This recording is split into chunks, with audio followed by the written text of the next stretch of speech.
middle of a, haha, get it? In the middle of it. Ding, ding, ding, ding. Thank you, you guys. In the middle of a series on the Book of Leviticus. As enthralling as it is, as full of excitement as it is. We have a events coming up, I believe. We have a game night that's coming up in September. Keep your eye out on the Slack for that. We also have a murder mystery party coming up in October.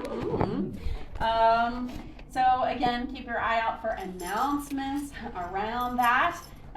Regular reminder that we're always looking for folks who want to jump in and help out. If you'd like to help out in music, you'd like to help out with Sarah down setup, you'd like to help out with the board, any of these things, feel free to let me or Tyler or Kristen know, other people, and we'd love to help you help us.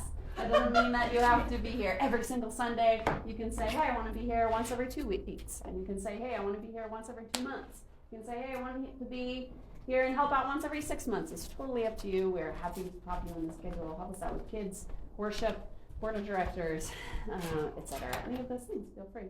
Come on, talk to us. But we have been in the series on the Book of Leviticus, chapter 3 is where we're at. The first chapter that we looked at, we talked about what it means to be a priest and how in both the Old and the New Testament we're called to be a kingdom of priests. We're called to show up in the world in a certain way, doing certain things, putting the world back together in a certain pathway. The second week we talked about atonement offerings, atonement sacrifices. We talked about how there's all these things that get in the way of us having wholeness, us having relationship with God. Things like our bitterness, things like our wandering, things like our brokenness and tread downness. But rather than adopting those things as our new identity, as our new narrative, as the truth of who we are, we're invited to bring them out with vulnerability, with openness, with bravery, and then to send them up to God. So that's atonement offerings. We looked at mincha offerings, which are portion offerings, which Leviticus 2 told us are for remembrance. We said remembrance of what? Perhaps remembering that the things that we have don't belong to us. We're stewards of them, that God is good, that he's not waiting to drop punishment on us, that he has more abundance around the corner. And so the mincha offering, this giving over first fruits, was an invitation to remember that. We talked this week, or we will talk this week rather, about the peace offering, or more specifically, the pieces offering. It's plural in the Hebrew. We'll talk about that momentarily. But first, before we get into how is this relevant for today, what does it mean for us now, we're going to look at those first verse only, actually, which is in the Slack, if you're on the Slack, or you can just read along in your own Bible app or on your Bible. It's Leviticus 3, verse 1, which says this, very literally: if the drawn near thing is a slaughter of pieces, if from the herd he draws it near, if it is male or female, he will draw it near and whole before Yahweh. So the first thing we see immediately right off the bat is that motif of drawing near is still really important to God. Through all these different sacrifices, we've had this phrase that shows up as a subject, shows up as a verb, noun rather, a verb. In all of these different ways, it talks about drawing near, almost as if the primary concern of God is our separation, is our division. It's our lines of enmity and hostility, right, that get in the way of us having relationship with one another and with God. Not at all a problem in 2024 in America. Not at all relevant, right? God is all about drawing together, having intimate relationship, knowing one another with grace, with love, with forgiveness. We can see this in the work ultimately that Jesus did on the cross. Ephesians 2 talks about it in this way, verses 14 through 17. This is also in the Slack. For he himself is our peace, right? Peace offering, who made both one and broke down the dividing wall of the partition, the enmity in his flesh, invalidating the law of commandments and ordinances, in order that he might create the two in himself into one new person, thus making peace, and might reconcile both in one body to God through the cross, killing the enmity in himself. Coming, he proclaimed the good news of peace to you who are far away, and peace to those who were near. So he took enmity, hostility, tribalism, division. And he took those things and through his own offering put an end to them. That's the point of the sacrifice. That's the function it fulfilled in the original community of God for 1,000 years. It was a symbolic practice of laying aside, of killing something, a visceral ritual, which is visual, which helps the whole community to see, hey, this thing that's been getting in the way, it is now gone. The first time we see it show up in the story in Torah and Genesis, it's being used in that way. It's Yaakov and Lavan, they're arguing, and they come together and they have this peace offering that is made. Something else that's super important for us to notice in that very first line of the first verse is that it's an offering of pieces. Pieces. It's even hard for our brains to hear that. We think P-I-E-C-E-S rather than P-E-A-C-E-S. And what's so important to notice about that is because in the church and broader church environment, so often there's a push made, there is a big statement made by the authority figures whenever there's conflict that we need to push for peace, singular peace. And so often in that process, the folks who have been hurt get bulldozed over, people on the margins get pushed out, the vulnerable get undertrodden because we're pushing for peace. We need to keep the church in peace. The actual Tanakh, the actual Bible, calls us to steward pieces, to say, okay, if I'm the powerful one, do I have peace? Yes. But also, has the person who has been harmed, who might be the victim of a crime, who might feel pushed aside in some way, do they also have peace? Or in trying to have peace in the whole church, am I ignoring their own need for peace? So sacrifice of pieces shows us that we have to fight for the peace of all people, each individual in the situation. That's messy and it's hard and it's much easier to behave imperially and authoritatively and just shove people out the door, but that's not what the story of God has ever been about. If we, like Jesus, have been called to be ministers of reconciliation, as it says in the Corinthians, then we have to figure out how to do this and how to stay it in for the long haul and not just shove people in the garbage and the trash when we disagree with them, when we think they're wrong, when we can't see their point of view, when they feel harmed, and we think, you're not harmed, you're doing just fine. That's not what it means to be a follower of Jesus. We are to be people who pursue reconciliation, pursue peace as. Okay, that's the first line of the first verse. We're making great progress. Good job, everyone. Okay, the next thing in the opening paragraph, we have this word after thing drawn near, right? Drawn near thing is a slaughter of pieces from the herd. He draws it near. If it's male or female, he will draw it near. Whole before Yahweh. Say tamim. Tamim. Say it again. Tamim. Tamim. Perfect. Tamim means whole. So often it's rendered perfect. And we have these verses where God seems to say, according to our translators, be ye perfect as I am perfect. And when often in the church we hear that, we bring in this Greco-Roman idea of perfection. That means no mistakes and moral supremacy. But this verse brings us back to the original meaning of the word tamim, that it can't really mean moral perfection. Maybe I need to hang out with sheep more, but when I hang out with sheep, I don't really see a range of moral perfection where some of them are cussing and drinking and having sexual immorality and gossiping and being prideful, and there's other morally perfect sheep. Again, maybe that's my limited sheep experience.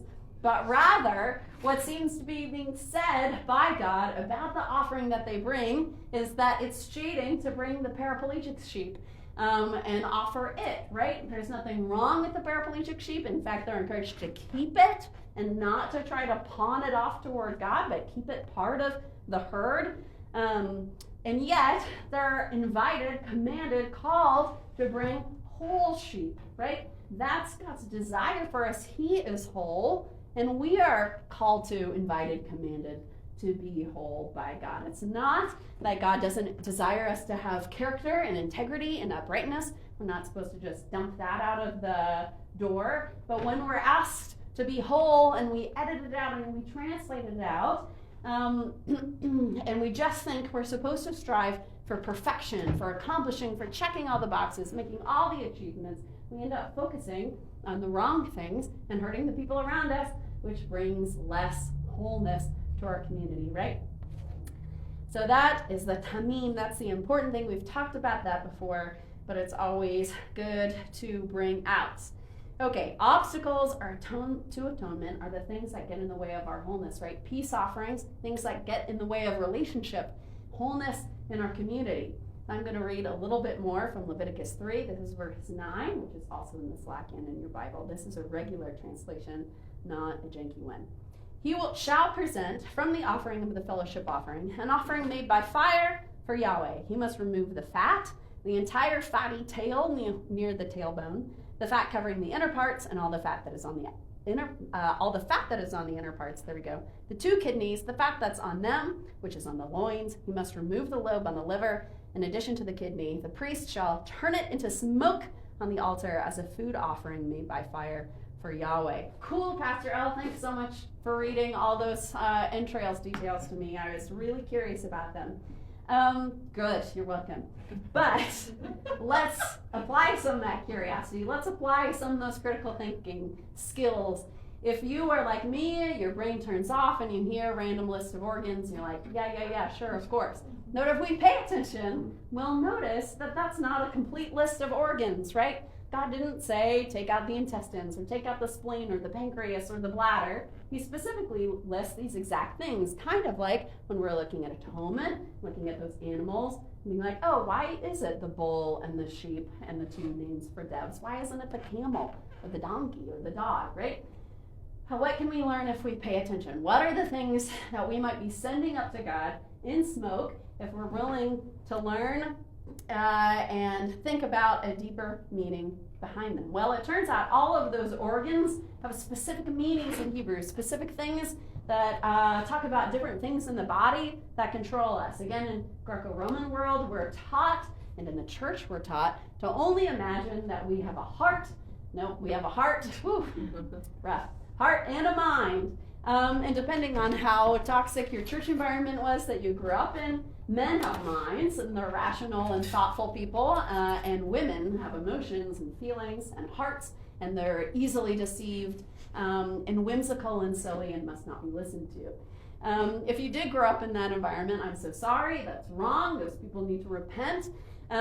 Because the God of the Bible, who is presented as masculine in 2 out of his 3 members of the Trinity, has emotions and feelings all the time. Constantly, all through Tanakh, we see him having all sorts of emotions. We see that in Jesus as well. We are all made in the image of God. Therefore, we all have emotions, and it is not just a thing for those silly women off in the corner. So if you needed that, there it is, laid out.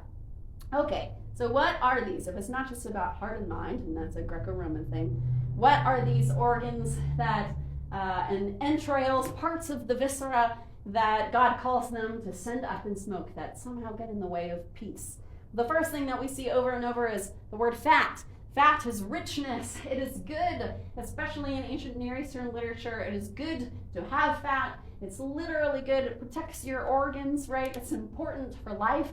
And so one of the things that we're called to give up and give over is if we have these different organs that we're going to talk about, we're also called to give up the protective layer that's over them, right? If we're going to get to whatever we're struggling with, whatever is real, whatever is visceral, whatever is driving us, causing us pain, we also have to be willing to get rid of that protective layer where when someone asks you how you're doing, you say, well, it's going. You don't actually say it, and sometimes that's socially fine and acceptable. And yet, if we do that all the time and we dodge what's really going on and what's working within us at all times, and we always just stay in this happy little contained layer, we'll never be able to get to real fullness of joy, real fullness of relationship, intimacy with others. So the first thing that's stated over and over and over is get rid of the protective layer that's on top of this. Get rid of the protective layer that's upon this and send it up to God.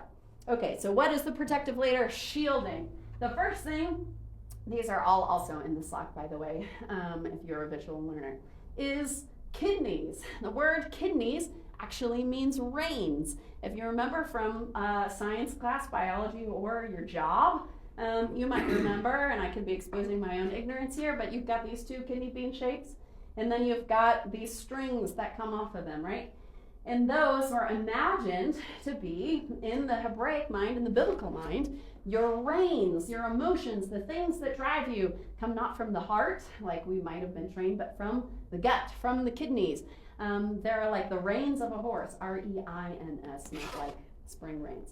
And so all of the things that drive us might get in the way of our relationship with one another. If we are wholly driven by a desire to be loved, to belong, to feel safe, to have security, there's nothing wrong with all of these drives, but they can get in the way of our actual belonging, the actual part of us being loved, right? They can work themselves in all sorts of different ways when we're consumed by the drive to have enough, consumed by the drive for applause, to be seen for our achievements. All those drives are different for everyone, but it's a possibility to lose ourselves in them, or that they get in the way of our ability to have authentic relationship, because we're not actually looking at the person sitting across from us at coffee. We're thinking, what does this person think of me? And how is this checking my boxes of my needs, right?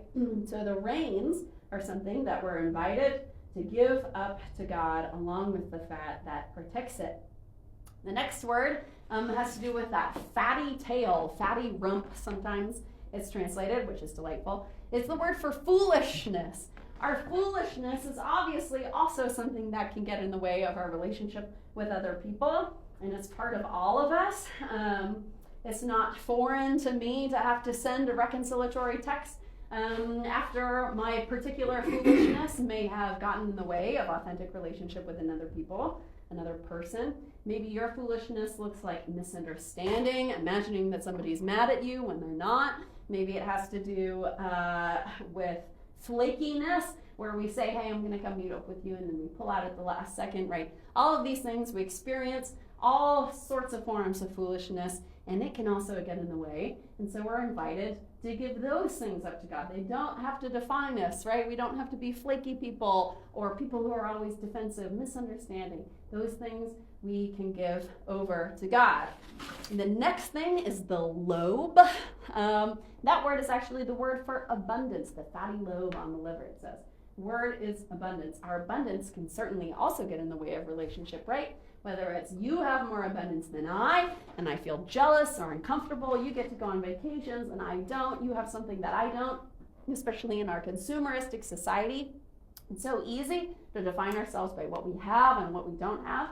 We can disrupt our relationship with our abundance by complaining about the things that we're privileged to have, right? We enter a conversation, we say, I can't believe at my job, blah, blah, blah, blah, blah, and this person doesn't even have a job, right? All of these things are things that get in the way of relationship. Not that all abundance is bad, just like emotions aren't bad, and fatty protective layers aren't always bad, yet they can get in the way, and so we give them over to God. Lastly in this list, the liver. The liver is super important in the biblical mind, even though it's left out of the frequent teachings. So the word liver is the word kavod. Say kavod. Kavod. Excellent. That's the word we translate either glory or heaviness. Glory or heaviness, so the weightiness, the honor. So often we're taught that we don't have any of that, that only God has glory and we don't have any glory. But when you read the text, that you don't always see that to be the case. And indeed, in their mind, of course you have glory, it's your liver. Duh. Why didn't that pop to our minds immediately? Well, the liver is, other than the skin, the heaviest organ in the body, according to my husband's quick Google search. So sorry, medical professional, if I'm wrong.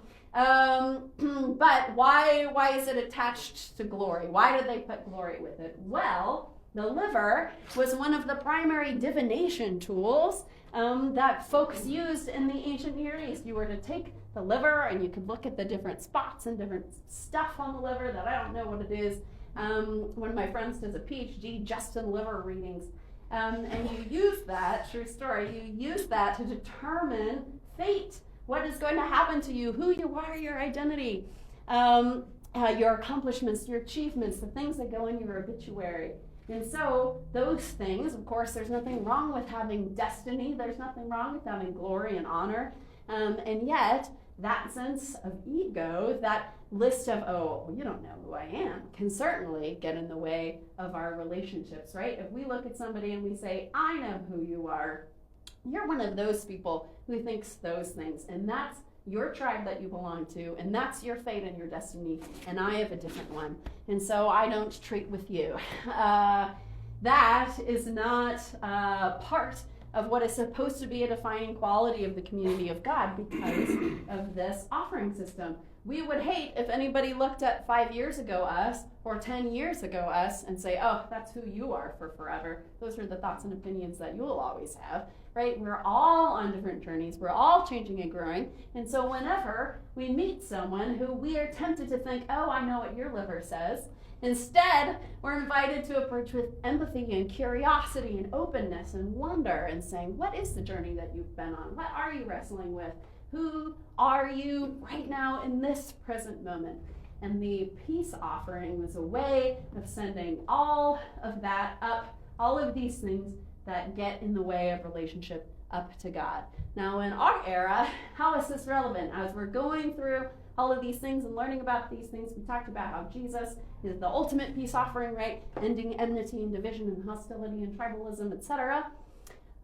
How do we do that now? What does it mean now to send it all up to God, unless we're going to build an altar in that back alley, which I would not recommend. I don't think the city would be excited about that, or the theologians among us, right? So, how is this relevant for now? It sounds pretty woo-woo to say send it up for God. Well, Christianity is a woo-woo religion. I'm sorry if you didn't realize that. But we believe in this thing called prayer. What does that look like? Maybe for you it means you open your prayer journal. Maybe it means you light a candle. You put on some incense. Maybe it means you go on a drive. Maybe it means you go on a nature walk. And you say, God, I, with the help of your Spirit, have identified that my foolishness is getting in the way of my relationships. Would you take it from me? I know that I'm not defined by that. I'm defined by the fact that I'm loved and I'm your kid. Help me with this. I give it over to you. Insert any of the following things that we've talked about. That's what it looks like now, to give it up to God, to give it over to God, to release control. I'm not going to try to analyze out and write a bunch of columns. This is why I did this, and this is what I'm going to do later. We give it over, and we take a new breath, bringing in, okay, this is who I really am, and it's apart from this thing. Sometimes it means we need to send a text to somebody, right, depending on how the fracturing of peace has happened. Sometimes we need to have more steps than just praying by ourselves. Sometimes we need to work it out in community, which also takes awkwardness and bravery and vulnerability to say, hey, I think I made some presumptions about you last time. Can we meet up and talk about where you're at? Because I think I might have taken the wrong step there in our last conversation. So sometimes those are steps that are also required of us, as we don't have these rituals, and that tempts us to become socially stinted, in which we have a weird little conversation and doesn't go very well with family, and then time moves on. Maybe we send a text, or maybe they send a text, or maybe we don't, and then we see each other again. We haven't talked about it, and things are just more cold and more distant. This is a way through that, to duck past passive aggression and to live life out as ministers of reconciliation. Okay, anything else that I want to say? I don't think so. If we have received the grace and forgiveness of God, right? If that is how we define ourselves, I am loved. God is loved because of Jesus, because that's who he is. He loves me. Who are we then to put all of these rules and structures upon other people, except for the accounts of safety, right? Boundaries can be important for maintaining safety and well-being with unsafe people. It is not up to us to judge other people. We are in control of our own foolishness and our own fate and our own pride and our own fat and our own reins. All of those things are things that we have the ability to work on. God gets to judge other people. And so, in our time discussion together, we're going to spend most of our time talking about the things we can control, which is ourselves. So we're going to talk about what does it take to be a reconciler who works for the plural pieces of all people. What do we need to grow in? What would our communities look like if we were able to engage in that way? We'll talk about how we can see others as good and how God made them, and try to set aside all of the baggage that we have, our narratives about them that come with them. what's the cost of doing that, and what happens when we're able to do that. In order to have that discussion, be able to be effective in doing that, we gotta have some help. So I'm gonna pray. We're gonna sing a song while we think about those things, and then we're gonna come together in discussion. So I will pray. God, I thank you that your call for us is better and bigger than figuring out who the bad guys are and then staying far away from them. When you were on earth, you walked around and you healed and you blessed and you taught both the enemy and the insider. The outsider, the person who just stayed at the river and couldn't even come into the community because of their sickness, because of their otherness, you went out to them and you saw them as the Father made them, and you blessed them and left them forever changed. We don't want to be satisfied by drawing our little circle around. These are people with values that exactly match mine in every way, and those are people who don't. That's not what it means to live the gospel, God. We want to live in vivid color and vivid joy, being able to interact with and learn from and share life with people who don't think exactly the same way that we do, who haven't had the exact same experiences that we do. And that takes humility, that takes love, that takes wisdom and understanding and empathy. It takes our ability to set aside the things that drive us, and maybe the thing that drives us is trying to get it right all the time. I pray that we'd be able to send those things up to you and say, that's not who I am. Even though I experience it, that it shows up, my desire to be the one right one in the whole world is not who I am. So I pray that you would meet us in the song, that we would get to experience your goodness in the song. And I ask that you would meet with us during this discussion time as well. I pray all of these things through your Spirit in your name. Amen.